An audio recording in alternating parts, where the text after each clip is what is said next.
What if one of the most famous faces on television knew something he wasn't allowed to say? Giorgio Tsoukalos, the man the whole world knows as the face of Ancient Aliens, has stood in front of cameras for over 20 years talking about extraterrestrials, lost civilizations, and government secrets. But some things never made it to air, things producers cut, things that were considered too much. Tonight, we're going deep into the one place on Earth where the military, the Nazis, world leaders, and possibly something not from this world all converge. We're going to Antarctica. And we're not coming back the same. The frozen continent nobody talks about. Let's start with the basics, because Antarctica is not what most people think it is. It's not just a big block of ice at the bottom of the world. Antarctica is roughly the size of the United States and Mexico combined. It holds about 70% of the world's fresh water, and in some places the ice above it is nearly 3 miles thick. Here's the thing, though. All that ice? It's hiding something. In fact, it's hiding a lot. Scientists have now confirmed the existence of over 400 liquid lakes sitting underneath that ice, completely sealed off from the outside world. These aren't small puddles. Lake Vostok alone, buried under 2.5 miles of ice in East Antarctica, is roughly the size of Lake Ontario. And when Russian scientists finally drilled into it in 2012, after more than 2 decades of drilling, they found something nobody expected: microbial life. Living organisms completely cut off from sunlight, from oxygen, from everything we think life needs, and still alive. That's not even the biggest discovery. Just weeks ago, in June 2026, an international team of researchers published a paper in the journal Nature Geoscience, revealing a massive hidden geological structure underneath East Antarctica. They're calling it the East Antarctic Fan-Shaped Basin Province. It's a network of enormous connected basins buried under nearly 2 miles of ice, and scientists say it may be one of the largest geological features of its kind ever identified on Earth. The structure includes several well-known subglacial features, including the Wilkes and Aurora basins, and the basin holding Lake Vostok, that have been studied individually for years but had never before been recognized as parts of a single, connected structure. So right now, in 2026, we are just beginning to understand what is actually under there. And that should make you wonder, what else have we missed? The Wilkes Land Anomaly. Something big is buried. There, in 1962, a geophysicist named Richard Schmidt looked at some seismic and gravity data collected during a U.S. survey mission and made a jaw-dropping proposal. There was something enormous buried beneath the ice of East Antarctica, something that didn't fit. They called it the Wilkes Land Anomaly. Scientists have proposed many origins for this gravity anomaly, but the latest evidence suggests it could be a subglacial impact crater measuring 315 miles across, which would make it the greatest known impact crater on Earth. That's bigger than the Chicxulub crater in Mexico, the one that wiped out the dinosaurs. Now here's where it gets interesting for people like Giorgio Tsoukalos, because while scientists say it's probably a meteor impact, the structure is still unconfirmed. The Wilkes land crater hypothesis remains unconfirmed because the site is buried under ice and there are no direct bedrock samples to test for diagnostic impact evidence.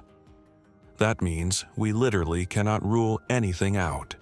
Not fully, not yet. Ancient Aliens covered this. They pointed to the Wilkes Land Anomaly as one of the most compelling pieces of evidence that something massive, possibly not natural, is sitting underneath Antarctica. What did producers want cut from those segments? According to people close to the show, anytime someone pushed beyond the meteor explanation into territory that involved non-human intelligence, it got flagged. The show walked a line, going far enough to be interesting, but not so far that the History Channel gets the lawyers involved. Giorgio has spoken in interviews about the frustration of that line. On his own platforms, away from the editing room, he's been more direct. Antarctica is being deliberately underexplored, and the reasons for that are not scientific, they're political. Pyramids in Antarctica. In 2016, something went viral that the mainstream media really didn't know what to do with. Satellite images, real, verifiable satellite images, showed what appeared to be pyramid-shaped mountains in Antarctica. Not one, not two, at least three, sitting in a cluster in the Ellsworth mountain range, with strikingly symmetrical, four-sided shapes that looked nothing like the jagged, irregular peaks around them. Now, geologists came out fast to explain it. They said these are nunataks, mountain peaks shaped by a process called freeze-thaw erosion, where water gets into cracks in the rock, freezes, expands, and slowly chips away at the surface from multiple directions over millions of years. Conspiracy theories sprang up to explain the shape of these pyramid mountains when they went viral in 2016, with theorists contemplating the involvement of a forgotten civilization or aliens from outer space. But here's what that explanation glosses over. The Matterhorn in Switzerland was also shaped by freeze-thaw erosion. So were a handful of other peaks around the world. But none of them look this geometrically perfect. None of them has four near-equal faces aligned so closely to the compass directions: north, south, east, west. On Ancient Aliens, when experts brought this up, certain angles of the argument kept hitting the cutting room floor. The show would present the satellite images, give the geological explanation, and then cut away before the deeper questions could be asked, like, why are these particular peaks so symmetrical when the surrounding terrain is so chaotic? Why do they appear to be positioned relative to each other in a pattern? And, most provocatively, Antarctica was not always covered in ice. Scientists agree on that last point. Around 34 million years ago, Antarctica was a warm, green continent with forests, rivers, and abundant life. It sat closer to the equator before plate tectonics slowly dragged it to the bottom of the world. If an advanced civilization, human, pre-human, or otherwise, existed on Earth before that shift, Antarctica would have been one of the most habitable places on the planet.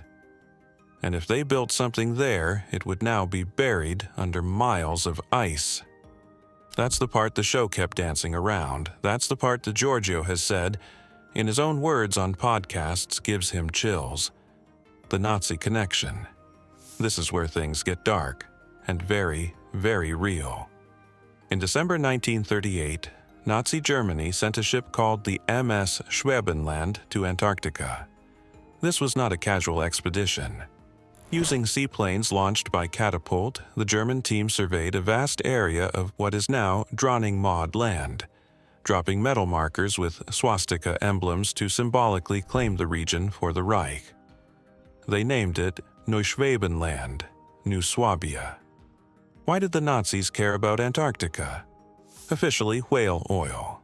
Germany was heavily dependent on Norwegian whale oil for everything from food production to weapons manufacturing, and they wanted their own southern territory to secure that supply ahead of the coming war. But that's the official story. What the official story doesn't explain is why Germany sent 3 separate expeditions to the region, or why, according to various researchers, significant resources and personnel were funneled toward the construction of what conspiracy theorists call Base 211, a potential underground facility somewhere in the Queen Maud Land region, potentially built into natural geothermal cave systems that are known to exist beneath the Antarctic ice. Now, and this is important, there is no definitive proof that Base 211 exists. None. But the circumstantial thread that follows from it is the reason this story refuses to die. Because right after World War II ended, the United States launched the largest, most heavily armed military expedition in Antarctic history, and they did it fast. Almost suspiciously fast. Operation High Jump. August 26, 1946. Admiral Chester Nimitz, Chief of U.S. Naval Operations, announces a massive military expedition to Antarctica. The mission is called Operation High Jump, and it will be commanded by one of America's most celebrated explorers, Rear Admiral Richard E. Byrd. With over 4,700 men, 13 ships, and 33 aircraft, Byrd ventured deep into Antarctica.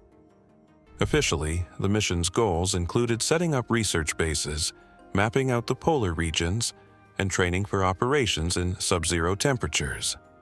It was planned to last 6 to 8 months. It ended after 40 days. No official explanation has ever fully accounted for the abrupt withdrawal. The Navy said it was weather, but the ships and aircraft they brought weren't there for a training exercise that would fold at the first sign of hard conditions. These were battle-hardened military assets, an aircraft carrier, destroyers, and submarines sent to what is effectively the most inhospitable place on the planet. And they left early.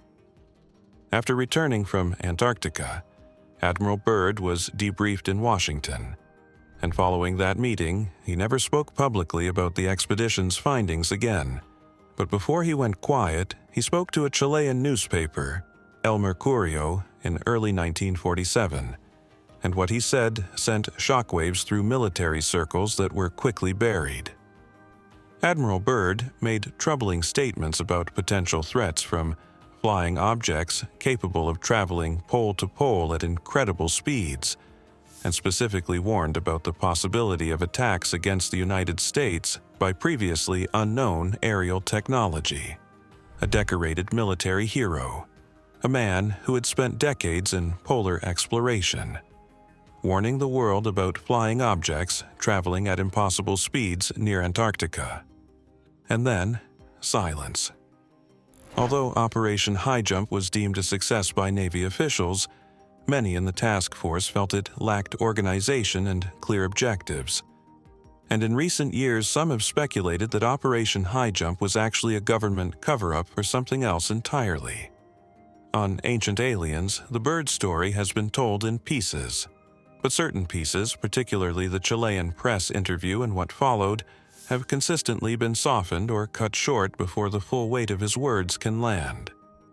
According to people who worked on segments about Antarctica, network standards around specific military quotes and geopolitical implications meant that some of the most explosive material was either reframed or removed entirely. The elites start showing up. Fast forward to the modern era, and something very strange starts happening. High-profile, powerful people start making trips to Antarctica. Not scientists, not explorers. Politicians, religious leaders, astronauts. In November 2016, right in the middle of the U.S. presidential election, Secretary of State John Kerry flew to Antarctica. The official reason given was to highlight climate change, but Kerry went alone. No press pool, no camera crew, no public statements upon return. Recent visitors to Antarctica have included U.S. Secretary of State John Kerry during the height of America's presidential elections, Russian Orthodox Patriarch Kirill III, Prince Harry of Great Britain, and King Juan Carlos of Spain. And when Patriarch Kirill III of Moscow made his visit shortly after and returned to Russia, he reportedly warned Putin and others that what he witnessed was deeply troubling, that the apocalypse was near. Then came Buzz Aldrin. In December 2016, the Apollo 11 astronaut, one of only 12 human beings ever to walk on the moon, traveled to Antarctica. He was 86 years old. Buzz Aldrin was touring the continent but suddenly became ill and had to be airlifted from the frozen wasteland, stricken with an undisclosed medical condition that was allegedly deteriorating. He was hospitalized and quarantined according to his Antarctic tour company, White Desert. Shortly before, or around that time, a tweet went out from Aldrin's account, later deleted, showing a photo of an Antarctic pyramid with the message, "We are all in danger. It is evil itself." Now, the tweet's authenticity has been disputed. It may have been a hack, it may have been staged, but the timing, combined with Aldrin's emergency medical evacuation, made it one of the most talked about Antarctic stories of the decade.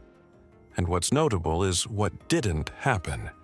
No clarification, no press conference, no direct denial from Aldrin himself. Why are the world's most powerful people flying to the bottom of the world? What is there that requires a U.S. Secretary of State, a NASA legend, a religious patriarch, and European royalty to all make the trip within months of each other? Giorgio Tsoukalos has been asked this directly in interviews. His answer is always the same. Something is down there, and whoever knows what it is, they're not telling the rest of us. What the show was forced to cut. Let's get specific about what has allegedly been kept off screen. Giorgio Tsoukalos is the co-executive producer of Ancient Aliens, not just its most recognizable face. He is the leading expert and co-executive producer of History's Ancient Aliens and publisher of legendary Times magazine, the world's leading ancient astronaut research journal. That means he sits in on editorial decisions. He knows what gets cut and why. In various podcast appearances, including on Coast to Coast AM and The Joe Rogan Experience, Tsoukalos has been more candid than he ever is on the History Channel. He has described the network as having a ceiling, a point beyond which certain claims about government involvement, active cover-ups, and current non-human activity simply cannot go on air without corporate legal review that invariably results in content being pulled. The Antarctica material, specifically, has been a repeated flashpoint.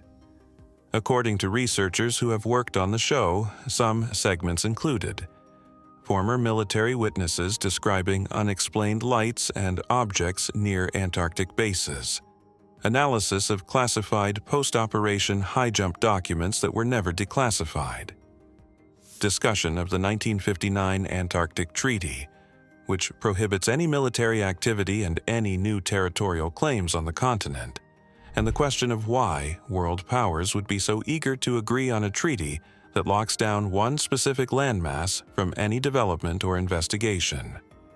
The Antarctic Treaty, signed in 1959 and now ratified by 56 nations, is one of the most universally agreed upon international documents in history.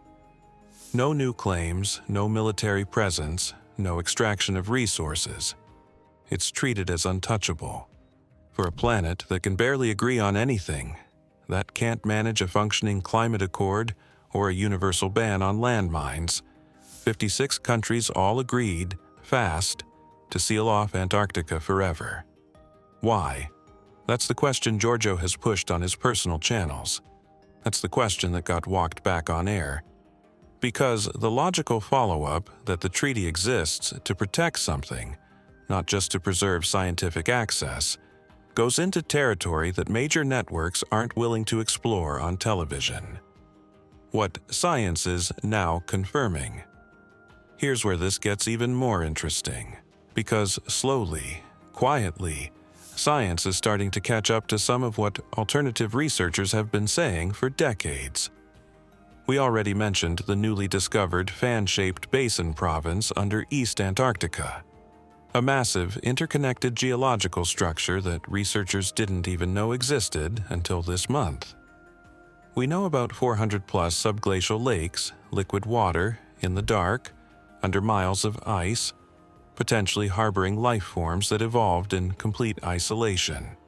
Scientific studies using a decade of satellite data have detected 85 new active subglacial lakes in Antarctica alone, many of them showing signs of hydrological connectivity, meaning water is flowing between them in a massive underground network.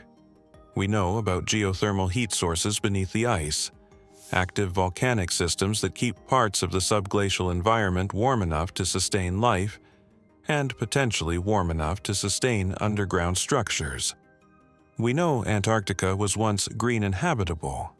We know there is a 315-mile anomaly beneath East Antarctica that science has not definitively explained. We know the world's most powerful military sent its largest ever Antarctic expedition in 1946. That expedition ended early, with its commander warning about flying objects moving at impossible speeds, and then never speaking about it again. We know that world leaders without a scientific background have made secret trips to the continent in recent years. And we know that a treaty signed by 56 nations effectively sealed the continent off from any meaningful development or independent investigation. None of this is a conspiracy theory. Every single piece of it is documented. What is a matter of interpretation is what it all means when you line it up together. What if we're wrong about history? Giorgio Tsoukalos has built his career on one central idea: that the ancient world was visited by beings with technology far beyond what ancient humans could have developed on their own. He points to the pyramids of Egypt, to the Nazca Lines, to Pumapunku, to hundreds of other sites around the world where the engineering defies what we think was possible at the time. Antarctica fits into this framework in a very specific way. If there was an advanced civilization on Earth before the last ice age, call it Atlantis, call it a pre-human intelligence, call it whatever you want, Antarctica would have been the most likely place for their civilization to be preserved. Because when the continent froze, it froze everything. Preserved under miles of ice, protected from erosion, from oxidation, from the slow decay that destroys everything on the surface of the Earth over millennia. The pyramids of Egypt are roughly 4,500 years old. They're already deteriorating. Something buried under Antarctic ice for 12,000 years, or 34 million years, would be in a completely different state of preservation. This is the conversation that keeps getting interrupted. This is the segment that keeps getting cut. Not because it's absurd, but because if it's right, it changes everything. Every history book, every religious text, every assumption we have about where we came from and what we're capable of. And the people who know that are very, very careful about what they let onto television. The question that remains: so, where does this leave us? We have a continent that was once habitable, now buried under ice. We have hundreds of liquid lakes, a massive unexplained geological anomaly, and pyramid-shaped mountains that science hasn't fully explained. We have a Nazi expedition that staked territorial claims there before World War II. We have a massive U.S. military mission that ended 40 days in, followed by its commander warning about aerial threats before going permanently silent. We have a global treaty that locked the continent down. We have world leaders making quiet trips with no cameras and no statements. And we have a television show that has been covering this topic for over 15 years, with its own co-executive producer admitting, off camera, that the network has a ceiling on how far the truth can be taken. The ancient astronaut theory doesn't require you to believe in little green men. It requires you to accept one idea, that history, as we've been told, it is incomplete. That there are things buried, literally, in the case of Antarctica, that would fundamentally change our understanding of what this planet is and what has happened on it. And the people who know what those things are have decided you're not ready to find out. Maybe they're right. Or maybe that decision was never theirs to make. Antarctica remains one of the most mysterious places on Earth. Whether these stories point to hidden history, misunderstood science, or something far stranger, one thing is certain. We still don't know everything that's buried beneath the ice. If you enjoyed this investigation, leave a like, subscribe, and let us know in the comments. What do you think is really hidden in Antarctica? Thanks for watching, and we'll see you in the next one.